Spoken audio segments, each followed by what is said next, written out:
Thank you for turning into the Rachel Maddow Show. Earlier today, I sat down with Lev Parnas, the Ukrainian businessman who, along with Igor Fruman, appeared to have worked with President Trump's lawyer Rudy Giuliani to convince Ukraine to open an investigation that would dirty up former Vice President Joe Biden's chances of winning the presidency. It is important to note that this is an extraordinary interview, in that it is not only the third impeachment of a president, but because Parnas and Fruman have been indicted because they didn't know Joe Biden can gaffe himself into fucking up his campaign on his own. Now, I usually spend 25 minutes at the start of my show going over background to set up these interviews. But as I'm told, my ratings will be high if I just get right to the interview. Let's get right to the interview. Mr. Parnas, thank you so much for joining us.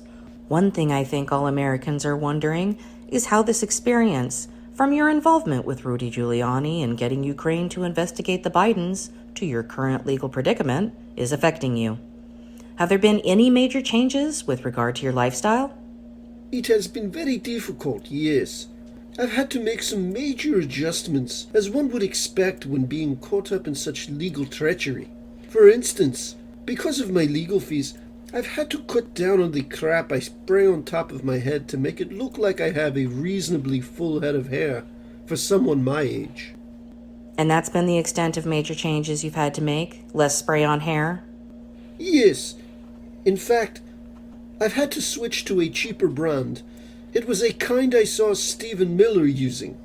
I thought, well, it couldn't possibly look as bad on me as it does on him. But sure enough, it did. You can imagine how intriguing this is.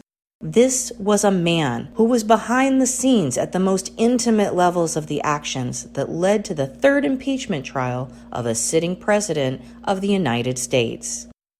As American citizens, we are all concerned about how an impeachment trial affects the way our government works.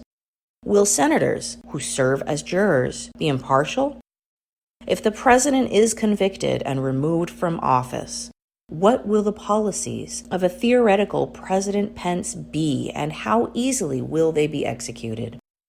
We don't think about some of the more obscure aspects of an impeachment process, let alone the quality of the hair of one of the co-conspirators. My hair was an important aspect of my working relationship with President Trump. You see, if he can surround himself with people who have worse or sickly hair than his, then he feels tremendously confident. That's why he likes Rudy. It's also why he likes Lindsey Graham. Are you telling me that Senator Lindsey Graham has worse hair than President Trump? Absolutely. He's as bald as a cue ball. You think that rag on his head is real? It's a wig.